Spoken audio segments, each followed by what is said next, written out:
Chapucero Ignacio Rodríguez informa que nunca el público lo leerá en Reforma o en el Universal y tampoco lo verá en Televisa o en TV Azteca. Con datos duros y cifras internacionales, México ha iniciado el milagro mexicano, o mejor dicho, un nuevo boom económico. Tiene su administración niveles de crecimiento económicos solo superados por China e India. Estamos superando a las potencias, incluso Estados Unidos, Rusia, Alemania, Francia y Estados Unidos. El FMI ya lo aceptó, hay un crecimiento en B. En el último reporte es de 7.3%, mientras que China solo alcanza el 9%, India el 10%, y por eso nosotros estamos en el top 3 mundial de crecimiento. Loret, Broso, Sarmiento, Joaquín, Ciro dijeron que usted no sabía nada de economía, que se había quedado estancado en los años 60, que quería estatizar todo y que usted era un comunista. La pregunta es, ¿se podrá exportar este modelo mexicano de crecimiento? Y si este modelo económico influirá en el próximo presupuesto 2022 que se enviará a la Cámara. Sí, mire, independientemente de lo ideológico, lo cierto es que está funcionando nuestro modelo. Hay recuperación económica, se están recuperando los empleos, no tenemos inflación desbordada, aun cuando se están liberando muchos fondos en Estados Unidos, hay mucho circulante porque están estimulando mucho el consumo y eso tiene un efecto en nuestro país. De todas maneras, no se ha incrementado tanto la inflación y vamos a seguir cuidando que no aumente. En cuanto a el comportamiento del peso, pues se ha apreciado, no ha habido devaluación. Esto no sucedía desde hace 50 años. Hasta ahora que estamos en el gobierno. No pasaba. Desde los años 70 del siglo pasado que no haya devaluación del peso. Y la gente, que es lo más importante, está recibiendo apoyos como nunca. Entonces sí funciona nuestro modelo. No se ha contratado deuda adicional. Y vuelvo a lo mismo. La clave está en no permitir la corrupción y los lujos. Y aunque no lo publiquen en el Reforma mañana, ni lo digan hoy en la radio o en la televisión, es sencillo y probable, demostrable. Cuando llegamos al gobierno, en el último año del gobierno del presidente Peña, la oficina de presidencia ejerció 3.600 millones de pesos. Este año, la oficina de presidencia está ejerciendo 600 millones.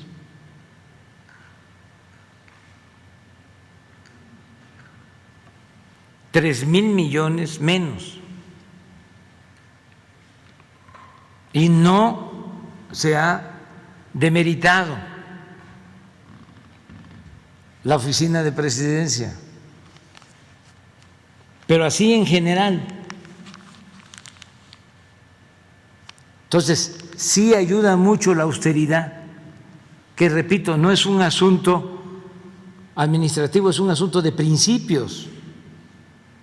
Imagínense cuánto nos ahorramos con quitar los fideicomisos.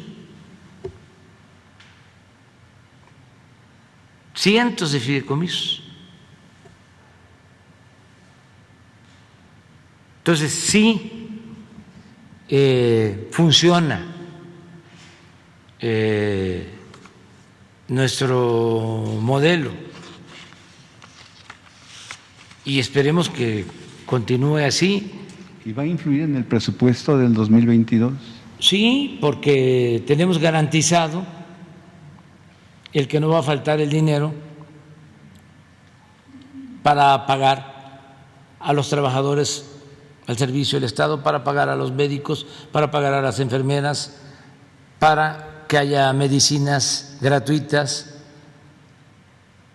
para pagar a los maestros, para las pensiones a adultos mayores, a niñas, a niños con discapacidad, las becas, el Sembrando Vida, para seguir financiando con presupuesto, sin deuda, el Tren Maya, el proyecto del Istmo, terminar el aeropuerto Felipe Ángeles, terminar la refinería de Dos Bocas, pagar la refinería de Texas que se adquirió,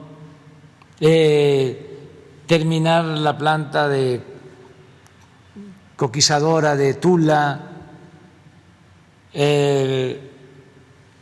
terminar las presas que quedaron inconclusas, abrir para el riego, que ese es mi propósito, llegar a 100,000 hectáreas con la construcción de los canales que estamos haciendo para riego. Entonces, sí, ahí vamos, adelante, vamos adelante. Eso es lo más importante de todo. Con la erradicación de la corrupción, ¿podría México empezar a soñar o ser ya una potencia económica? Es ya una potencia económica, sobre todo porque se procura la distribución del ingreso. ¿De qué sirve tener mucho dinero en pocas manos? Nosotros queremos crecimiento con bienestar, una mejor distribución de la riqueza, no que unos cuantos sean inmensamente ricos mientras millones se empobrecen. Eso ya no sucede en nuestro país.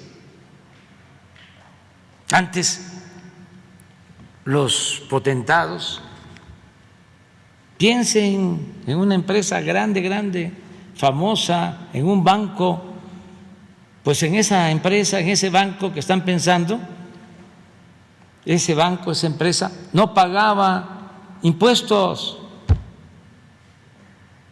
se les condonaban los impuestos. Y les devolvían el IVA.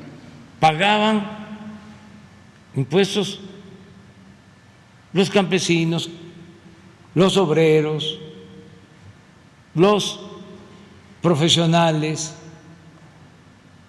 pequeños, medianos empresarios, pequeños, medianos comerciantes, pero los de mero arriba, los que dominaban y se sentían los dueños de México, no pagaban impuestos.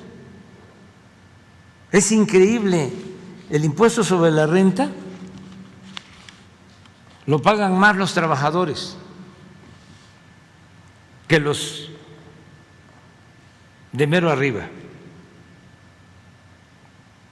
porque hasta eso es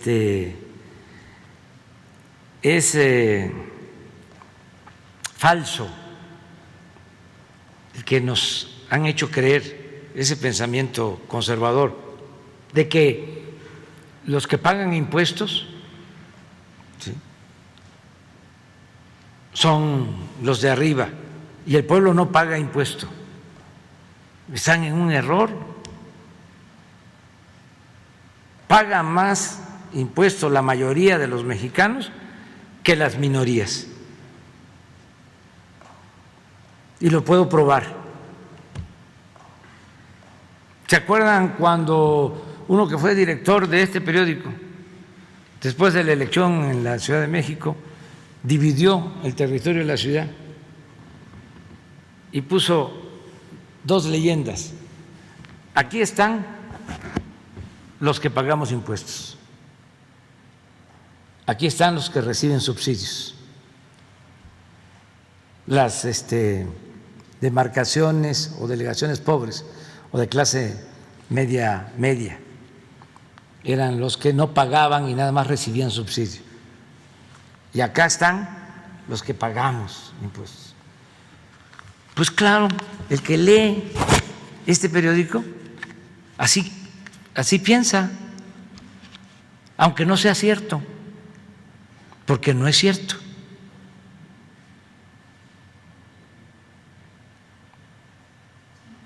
Pero ahora sí que allá ellos, ¿no?, que sigan su camino. Yo ya, no crean que dedico mucho tiempo a estarlos convenciendo, porque son muy cerrados. Nosotros lo que estamos haciendo ahora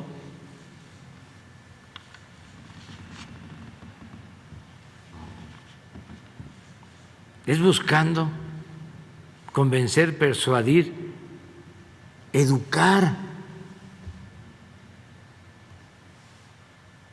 a los de arriba, no educar al pueblo. El pueblo está despierto, muy consciente,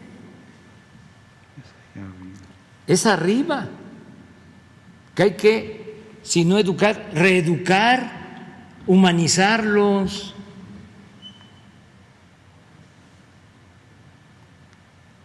Que no sean tan individualistas, tan egoístas,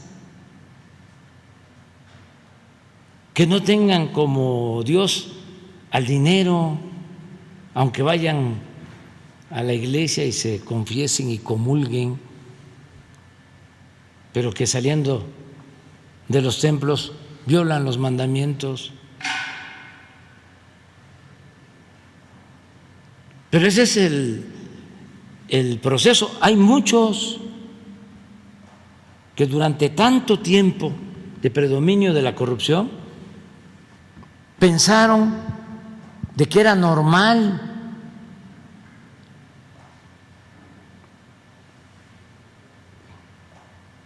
A ver, vamos a hacer negocios. Y es muy listo, muy abusado. Ya se compró una casa grande y tiene unos carros último modelo, ya hasta tiene departamento en Miami. Y en poco tiempo salió adelante. Ahora, en mi libro cuento una cosa que da tristeza, y lo digo porque tenemos que sanear la vida pública. Y no le hace que no les guste. hay que estar señalando de que eso no lleva a nada bueno, la corrupción no lleva a nada bueno. Cuento de un funcionario de Hacienda del pasado gobierno que tenía un cargo importantísimo, precisamente el que se entendía con los gobiernos estatales, hombre de confianza del secretario. Y termina el gobierno y se demuestra que tenía muchos bienes. Pues su esposa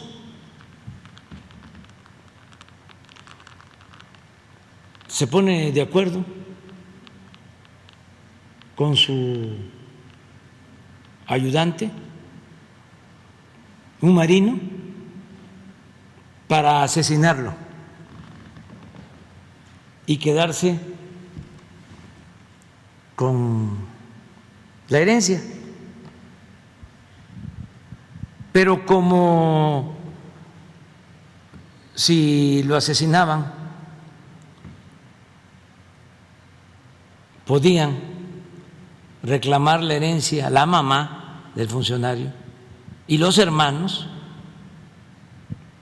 entonces deciden eliminarlos a todos. Entonces la señora invita a su casa, donde está el esposo, a la suegra y a los hermanos, y llega un comando y los asesina a todos. Fíjense a qué nivel de descomposición, de perversidad.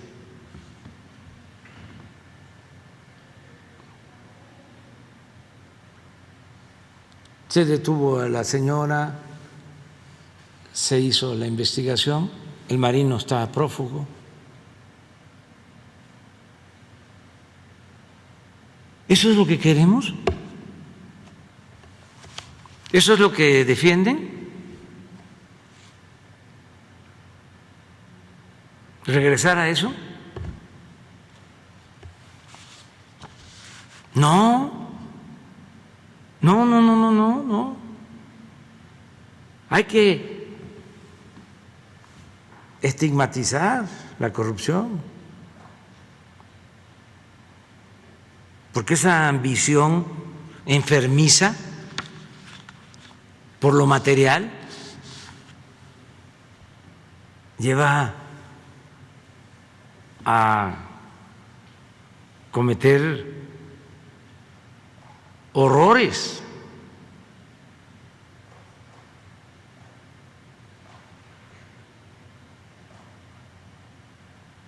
Es la plena descomposición, la decadencia. Pues eso es la herencia neoliberal. Vamos a seguir así,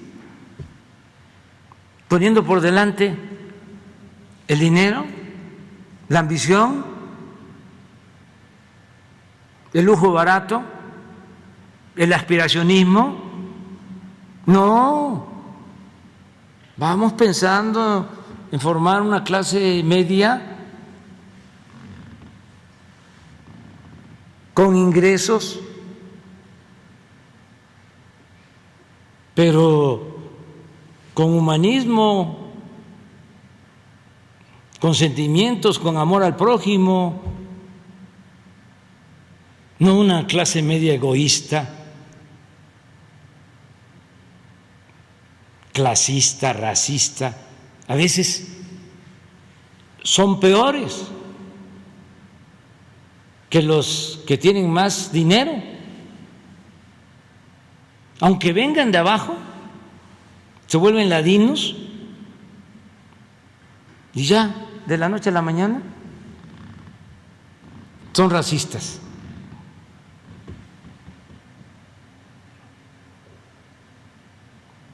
No, Eso es lo que queremos enfrentar, o mejor dicho, seguir enfrentando, porque eso es lo que nos va a conducir a una sociedad mejor. No solo es la cuestión económica, eso sale, eso, sí, hay que sacar de la pobreza a millones de mexicanos, pero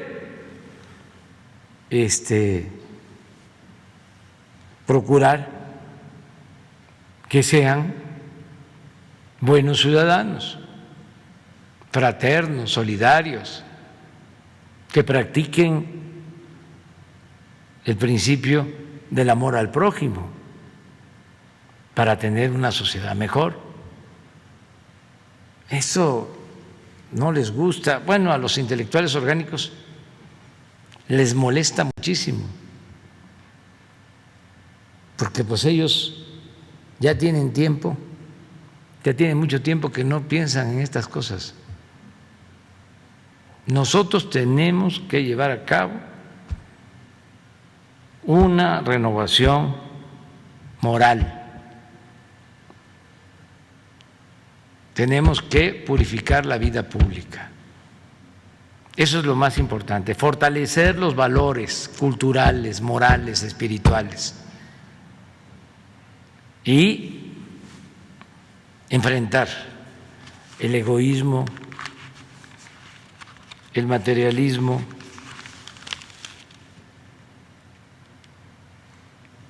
el clasismo, el racismo, que está todavía ahí, vigente. Entonces, va a cambiar en lo económico, va a cambiar en lo social y vamos a tener una sociedad mejor porque va a ser cada vez más fraterna. Ya nos vamos. Muchas gracias, presidente. Ya nos vamos. Mañana